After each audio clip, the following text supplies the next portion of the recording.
Good morning, everyone. And what a lovely Thursday it is here, May 28th, as we close out May and we head into June. Um, let's continue talking about these speeches, okay? Now, remember, don't forget, I am not expecting perfection. Let me continue to stress that as I was talking again about it yesterday. Um, Typically, students who are taking this during a regular semester where you meet 2 days a week will have weeks of us talking about this. And then some of them, after we put out the schedule, will have 2 weeks before they even have to present their speeches. So with you guys only having a few, now, of course, hey, on the other side, you did go ahead and take a summer class in speech. But with that said, though, I mean, as someone who, like I said, I've been giving speeches since I was in the fourth grade. Okay, I know that a speech is not something that you can just do quickly. All right, it's not something that you just put together and get it out there within just a few days. It's something that takes a while, and it takes practice. And you want to make sure that you practice your speech. Once you put it together completely, you practice it before you then go ahead and record. As a matter of fact, every year at the college's Veterans Day ceremony, I always get up and I deliver a speech. And even though this is something I do for a living, and I've given hundreds of speeches, maybe over thousands, who knows? But I will practice that speech at least 12 to 13 times minimum. All right. So just make sure you practice your speech before you go ahead and record. And just to give you, before we continue with going into the, not the assignment, but what the attachment that I've put onto today's email. What's going to happen is I'm going to split the class into two. So half of you will have your speeches due by Wednesday at 7 p.m. The other half will have their speeches done by Thursday at 7 p.m. And what I'm going to probably just do is just take the first 12 or the first 11 on the roster. I think each roster, all three classes, we have about 22 or 21 students. So I'll take the first 11. And so if your last name ends with like a B or a C, more than likely you're going on Wednesday. And then, of course, when we do the persuasive speeches, I'll reverse that. So then the bottom 10 or 11 will speak on Wednesday when we do persuasive, and the bottom or the top 11 will speak on Thursday. So, but it's not that bad. I just got to get this hat on here. I've got more hair. I haven't worn this hat in a long time, so I got more hair. I just thought I'd change up the hats a little bit. So now it's time for you to start putting your speech together. All right. And as you're organizing your speech, you know where your topic is. Because what I'm going to do is, as the sheet that I've attached says, tonight by 7 p.m., that's Thursday, May 28th, you have to have your specific purpose statement in and make sure it's phrased correctly. All right. Um, Once I get those and I okay it, number one, you then get your 15. Yay, got to watch those 15 points. And then, of course, I want you to begin working on your speeches. All right. Start putting them together. All right. You got Friday, Saturday, Sunday, Monday, Tuesday, and then, of course, Wednesday or Thursday, whenever you're speaking. So you do have a good amount of time, especially if you're taking a summer class, whether this was face to face or online, you knew you were going to be up against it when it comes to taking a speech class during a 6 week summer semester. Now, when you're putting this together, you're putting together what's called a full content outline. Now, I've given you three as an example. One, of course, is the one I was mentioning in the video yesterday, Cecilia, who back in 2005, very nervous, not really sure how she was going to do. Yet she talked about this folk music festival back in her hometown of Zakopane in Poland, and she did an excellent speech. Okay, and a big reason was because she already had great knowledge of the topic. And then, of course, you have Ashley's and Morel's. And as you can see, when you're putting these together, they are the speech word for word. But when you're delivering your speech to me and to your classmates, uh, I'm not going to expect you to be word for word. And that's why one of the things I have said a couple of times is that when you're delivering your speech, maybe take, if you have a laptop, all right, or if you're doing this on your phone, maybe take it to a dining room table or a kitchen table and have your outline down in front of you. Now, I don't want you holding anything. You're not allowed to hold the pieces of paper in your hand. But if you're speaking like this, and you just have to refer down a little bit, but then bring it here, because again, eye contact is important.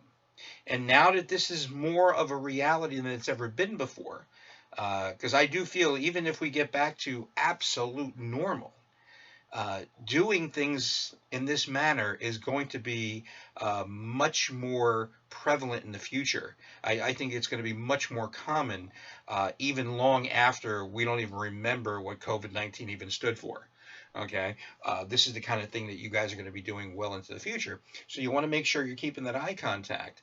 And especially here, this is a PC, so the camera is right directly in front of me. I had that problem yesterday with the tablet I was using, but with the computer, it's much better. Okay, so you've got this full content outline, and I want it organized in an outline form. Now, you don't have to follow the strict rules of outlining. I know in some classes when you outline, they have strict rules. No strict rules here. I just like your thoughts organized. And I'm sure you've noticed, I mean, for example, the 3 sample outlines I have, okay? I have dozens more. I have about 35 or 40 sample outlines going all the way back from 2001 up until this most recent spring semester. And no one has their speech as a sample outline for students to use as guidance every semester unless you scored well over a 90. And yet, if you look at the 3 that I've given you, which all scored well over a 90, you can tell they're not practicing the strict outline rules. I just like your thoughts organized. Okay. So now, when putting your thoughts together, the first thing you're going to do is your introduction. Now, your introduction is going to have 2 parts. The first part is the attention gainer. Now, this is something where you take about 35 or 40 seconds and just do something to grab the audience's attention, get them interested in your topic. Okay. Some of the things I wrote down where you could use a quote, you could tell like a human interest story, which you'll find in your research. You could use a little bit of humor. Okay. Just remember though, if you do use humor, you better make sure it's funny. And then you could ask a rhetorical question. A rhetorical question is one that does not require an answer, but gets people into the mindset of what it is you're going to be speaking about. But I'll give you a great example as a quote. Many students for this assignment will do, for example, I've talked about Oktoberfest. So their specific purpose statement will be, after listening to my speech, my audience will know of the world's largest, or know of the most recent celebration of the world's largest festival, Oktoberfest. So now what they do in their attention gainer is, Oktoberfest has like 7 million people who visit, or up to 8 million people sometimes, over the 14 days of Oktoberfest. And, some of the beer tents can seat up to like 10 or 12,000 people, and there's 16 different beer tents. I mean, it's just tremendous the amount of brats and beer and people and everything else that they go to Oktoberfest. And of course, the beer is the most important thing. Yet, not one drop of beer is allowed to be consumed until the mayor of Munich, Germany, taps the first keg, and then they say in German, "It is tapped." And a lot of students who do a speech about Oktoberfest will just begin their speech saying that in German. It sounds really cool. And then they go ahead and say, whatever in each, I can't speak German. But they'll say, "It is tapped, so says Marlene something, mayor of Germany, as quoted in CNN.com of September 18th. And then they'll go ahead and explain that this is a speech about Oktoberfest. So that's one way. One of the techniques is the quote, story, rhetorical question, humor. Okay. And then the second part of your introduction is to go ahead and preview your main points. Now, many professional speakers, almost every professional speaker I've ever seen, goes ahead and does this. Okay. Even if they're going to speak for an hour and a half, they'll lay out all the points they're going to hit on that speech and then dig right in. You're going to do the same thing. All right. Now, when you get to the body of your speech, this is where most of your research is going to end up. And the research is going to be organized based on which outline pattern you choose. Now, the first one I talk about is the time arrangement pattern. Now, this is the far and away the most popular one used for this assignment, especially if you're talking about an annual celebration, annual festival, that kind of thing. Now, I only want you to have 2 main points because you have a 3 to 5 minute speech. Now, you may notice that Cecilia's speech is 3 main points, but that's because when she did it, the assignment was 4 to 6 minutes. But you guys are 3 to 5. That's why both Morel and Ashley only have 2 main points, and I want you to stay with that. And as you can see, with a time arrangement, your first main point gives some historical background, like when it all began or how it all got started.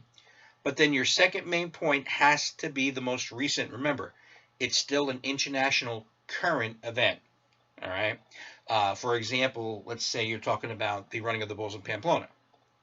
Your first main point, you may talk about how it all started, how it was just, some bulls that were being escorted through the town of Pamplona, and then suddenly somebody decided, let's have them chase us, and then of course it was made famous in the book by Hemingway. And then your second main point, you would talk about the most recent celebration, which in this case was in 2019. Same thing with Oktoberfest. I could talk about how Oktoberfest all began back in 1810, and then in my second main point, I would talk about the most recent one, which in this case happened in 2019. So that's time arrangement. Now, a topical format is where both points tie into this. They're part of the main uh, gist of your speech, but are both current. So let's say a topical format. Let's say I'm doing the celebration of Carnival in Rio. Okay, my first main point, I might talk about some of the traditional costumes that are worn during the 2019, or no, I'm sorry, 2020, I think was the most recent celebration. I think they did celebrate Carnival in 2020. So my first main point, I would talk about the traditional costumes of the 2020 Carnival.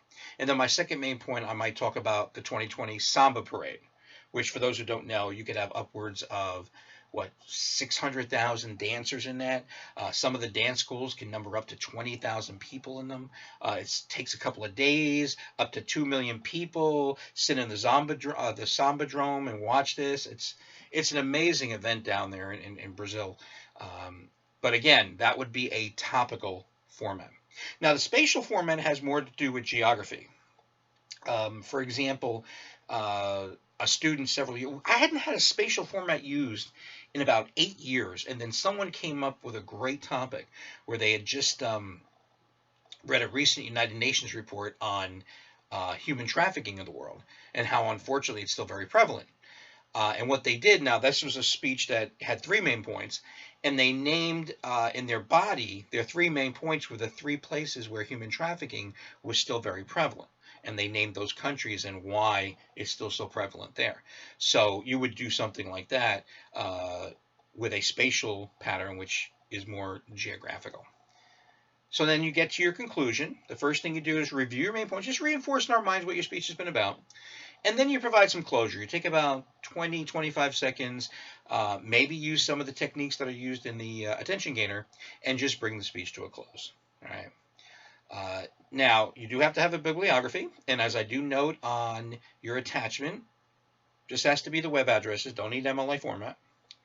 But also, I do remind you that in your speech, one of the most important parts of your speech is to cite your sources. You always got to tell us where the information is coming from. And I think Morel and Ashley really do an excellent job of citing their sources. And just, again, it's incorporating your speech both in the outline and then you have to do it verbally. All right. And it's not hard. Don't make it too difficult. One of the things for some reason, and I haven't figured this out yet, why students, when it comes to citing sources, overcomplicated. Like, don't make it complicated. It's not that big a deal. Just go ahead and tell us where the information came from. That's all. Because we all, we know that you're not born knowing this already. I think I'll be wearing the Marine hat again next time. This hat, and there's a reason why now I realize why I haven't worn it in a long time. But yeah, you want to make sure that you just tell us where you got the information from.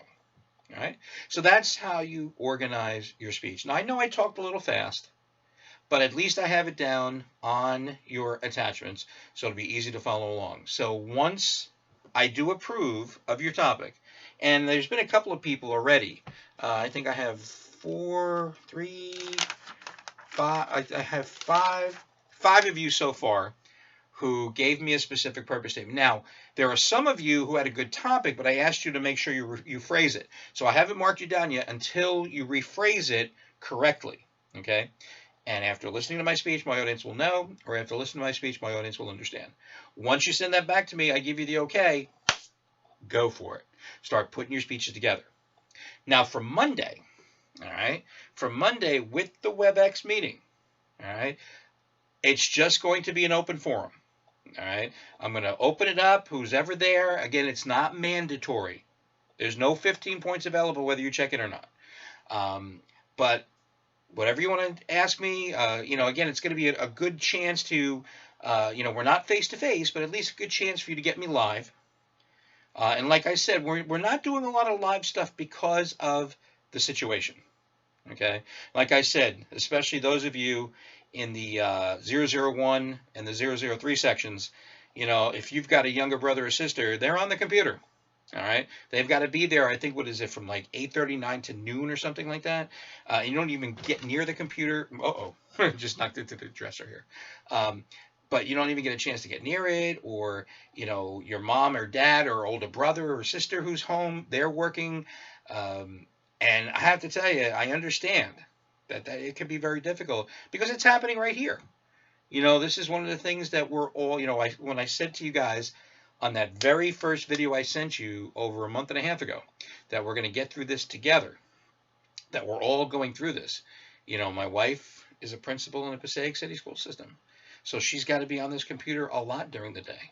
So it would have been a real tough thing for me to do if we were going to do this live. And like I said, a lot of you registered for this class, and just recently, and when I say recently, within the last week or so, a job that you had planned on working around this class time, you suddenly lost it.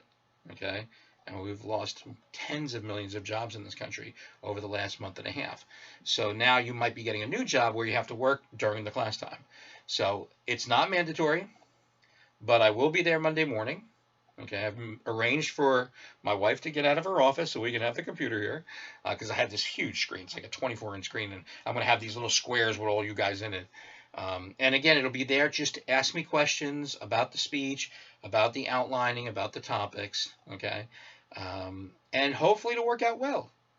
But remember, do not put too much pressure on yourselves. I am not expecting the perfect speech. Just do the very best you can. The time period is short for these, and I don't have you in front of me. And again, this is one of the things. I'm not a big proponent of teaching public speaking or speech in or online. It's got to be in front of a class. I got to be in front of people. I got to show you things. I got to demonstrate things. This is not that easy. As a matter of fact, I know one of our four-year colleges who we feed into, and I'm not going to name the college, but the chair of the communication department, because I'm part of, this is NJEA, but NJCA is New Jersey Communication Association, and I was president of that organization back in 2011. And so in the tri-state area, a lot of the communication professors in the tri-state area are part of this organization. And there was a chair of one of our local colleges, one of the four-year schools that we feed into. And she told me, she says, I refuse to put public speaking classes online. And now I'm sure there are some now. She told me that about 8 years ago. I'm sure there are now because there's just such a demand. But when it comes to public speaking, it's a little difficult. So I'm not looking for the perfect speech. I just want you to do the very best you can. One more thing I do want to hit on. And then, of course, I will leave you. Once you get me your specific purpose statement and start working on your speeches, guess what? 2 weeks down, only 4 weeks to go. Let me just make this note. Please watch my videos. If you have to, because I talked a little too fast, watch it twice. Watch it 3 times. Read the assignment sheets. The reason why I'm saying all this is I'm getting more than a few email questions about things that I've already sent you, I've already said to you, and you're missing it, okay? And you got to be careful because when it comes to communication, effective communication, paying attention is a big part of it. Pay attention to what I'm saying. Pay attention to what I'm writing, okay? So listen to what I'm saying. Read the attachments. All right. So I don't get 6, 7, 8 emails from you asking me questions about stuff. It's like, well, it's in the email, or I said it in the video. Rewatch the video. You don't want me doing that. Okay. So have a great weekend. Get those specific purpose statements to me by 7 o'clock tonight, and we shall see you soon. Oh, and by the way, yes, work on your speeches this weekend, but also enjoy. Have a little fun, especially as more and more things are starting to open up, okay?